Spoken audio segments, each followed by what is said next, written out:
I am really excited about tonight because a whole bunch of my favorite people in the world have worked together for the last month and a half to make something beautiful for you tonight. And that makes me excited because you are going to applaud and celebrate their collective effort. And the people that you applaud and celebrate are very dear to me and very dear to everyone in this building. So I'm excited about that. I'm very excited about the fact that what you're going to see has a very interesting pedigree in terms of its place in both the international theatrical scene and very specifically in terms of the national theatrical scene and very specifically in terms of Toronto's theatrical scene. So I'm very excited to be able to tell you about that and for you to understand that as you see it. I'm very excited about the fact that you are going to come and see a play that has anger in the title and not be angry. You are actually going to leave delighted. You're going to actually leave a little bit, how shall I say, a little bit in awe of what you just saw. And I'm very excited that what you are also seeing out there is the collective contribution and collective result of generations coming together. And this is something that's very, very important here. Everyone who supports us knows how important generations coming together is to everything at Soulpepper. And that from the very first moment that we announced ourselves, we talked about this notion of we, Joe, Nancy, Diego, Albert, Susan, Martha, etc., Robin, Diana, Bill, those of us, Michael, Stu, those of us who founded this company in our very, very first announcement said, we are a company dedicated to the training of the next generation. And from the very beginnings, we've been interested in where the generation following us is going to take this wonderful thing called the theater that we have, both specifically Soulpepper Theater, but theater in Canada. And so when we get an established generation, as we do in this particular instance, working together with the next generation, it's, to me, absolutely thrilling. In a way that Jack is actually tonight a different kind of thrilling. So, let me give you a bit of context now, some historical context. And you all know I am making this up on the spot. So, I am going to go back to the 16th century. I'm going to go back to the 16th century. I'm going to go back to Italy in the 16th century, and I'm going to go back to a extended movement in European theater history that would give birth to a whole bunch of work that would follow, and we can actually draw an absolute direct line to what you're seeing tonight. And I'm going back to something that you all have heard about. Many of you have heard this term, but probably don't know really what it means. And the term I'm going to use is it's an Italian word. It's commedia dell'arte. Okay? You've all heard of commedia dell'arte, as we call it in Timmins. Commedia dell'arte is a form of theater that was hugely influential on everything that came after it. As I say, it's a 16th century Italian invention. It pulls from the Italian farce of the Romans, but we're not going to get into that right now because that's going way too far back. But what it does, what commedia dell'arte was essentially an improvisational form based on structures, based on archetypes. And it worked physically in terms of masks. So a commedia dell'arte actor would put on a mask that puts them in the particular character, and once they're in that particular character, and that particular character may be a miser, or he may be someone who's really interested in the girl, or he's an archetype who has a mask that on first sight defines who he is, and the actor, when he puts on that mask, actually inhabits the character and then can improvise within the character. And this mixture of structure and anarchy was intoxicating to a European audience who had, at this point, endured hundreds and hundreds and hundreds and hundreds of years of the church, right? Of very definite rules. So when you can now get inside an archetype and go crazy and free. This is hugely liberating for audiences and hugely liberating for performers. And this is going to last for a very, very long time. And there's going to be a moment, and this I think of this, there's a moment when a guy named Goldoni writes a play called Servant of Two Masters, which goes down as one of the great plays of history. And The Servant of Two Masters, many people think this is the great commedia play.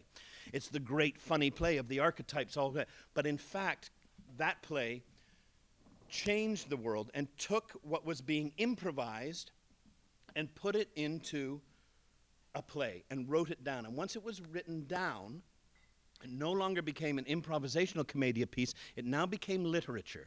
And it spawned a whole bunch of literature. And this Goldoni piece called Servant of Two Masters, and Goldoni himself, spawned a whole bunch of literature that is going to define everything we do now.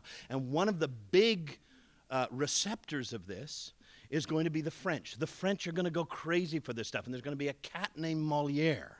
And Molière is going to be really fascinated by this. So is a guy named Marivaux, who's less known to us than Molière, but another genius. And they are going to take these archetypes, but as written down as literature, and they're going to continue to write literature, and they're going to build on the miser, the misanthrope, Tartuffe, the religious hypocrite. These are commedia devices that are going to become part of Central European literature.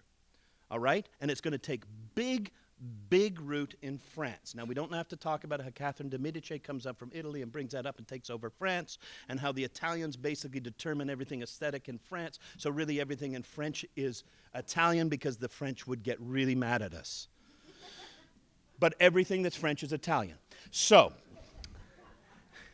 now we're going to get, French gets established, and now it's going to be French, and it's going to call itself French, and it's going to be better than everyone else in so many ways.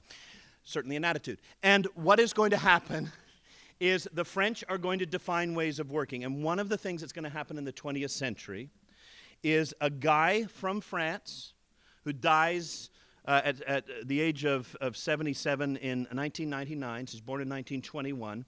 This guy is going to take his training of 6 years living in Italy as a performer, his commedia training, and he's going to take his fascination with athletes, because he comes from an athletic background, and the fascination of motion and human beings in motion with this commedia tradition, and he's going to become one of the most seminal pedagogues of Western theater in the 20th century. And his name is Jacques Lecoq.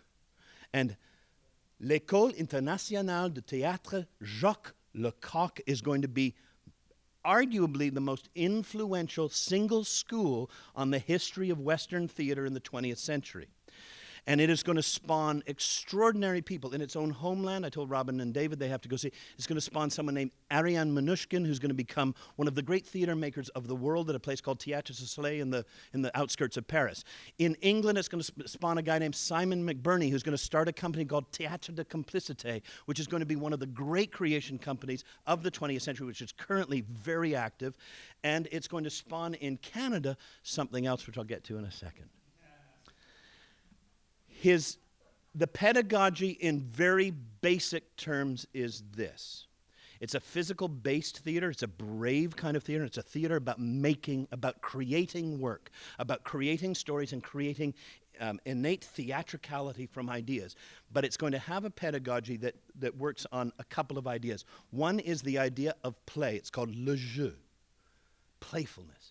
How do we play? And this is what we love about it. It's about play. The second is called complicité. And complicité is about agreement, yes? And the third is, what is it, Leah? Disponibilité, which is availability. And so openness. So as theater people and as creators, this is so that someone had put a pedagogy around, we want to play together, and we want to play openly. And we want to turn that into art is intoxicating. Two people were particularly intoxicated by this in the early 80s, and they came back to Toronto. One was named Martha Ross, and one was named Leah Cherniak. And they came back from a study at L'École, the Lecoq School, and they came back, L'École Internationale de Théâtre de Jacques Lecoq. They came, can't they just say it's a school? They have a different word for everything. So they came back in 1983 to this country and to this city, and without even knowing it, and they're going to be embarrassed, anyone that's in this, they're going to be embarrassed for me to say this, without knowing it, they actually formed what I believe is one of the three most important streams that has created Canadian theatre as we know it.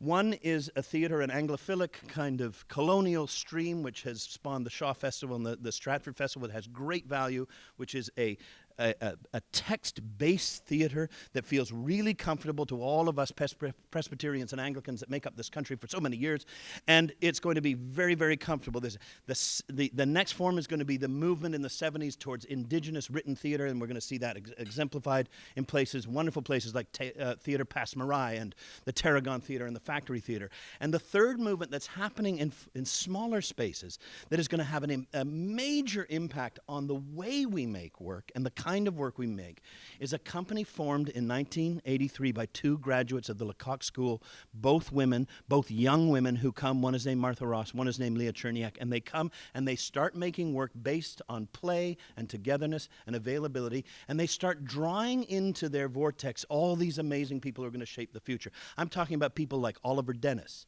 Diego Matamoros, Kevin Bundy, who's on the stage right now, and Michael Simpson, who's performing in 12 Angry Men right now. They came through it. So many people that are here and around the country came into that vortex and learned how to create work playfully, together, and with availability. And great, great work came out of it. And then the Goldoni moment happened. Because out of all of this improvisation and all of this physical work, where all this work happens, at some point someone said, let's use all this. Let's use all this play, yet let's use all this togetherness, and let's put actors in a room, give them, because what I should tell you physically, the way that the training goes, we go from a full mask, which is called a neutral mask, which gives us no face, it makes us use our bodies, to a half mask, which is the commedia mask that allows us to put voice to a thing but still allows the mask to inform, to the small, and this is the Lecoq method in basic terms, to the smallest mask of all, which is that beautiful little red nose, which Leah Cherniak recently said to me, just makes you a little bit stupid. And when you're a little bit stupid, just a little bit stupider than everyone in the room, one thing extraordinary happens that you need in art.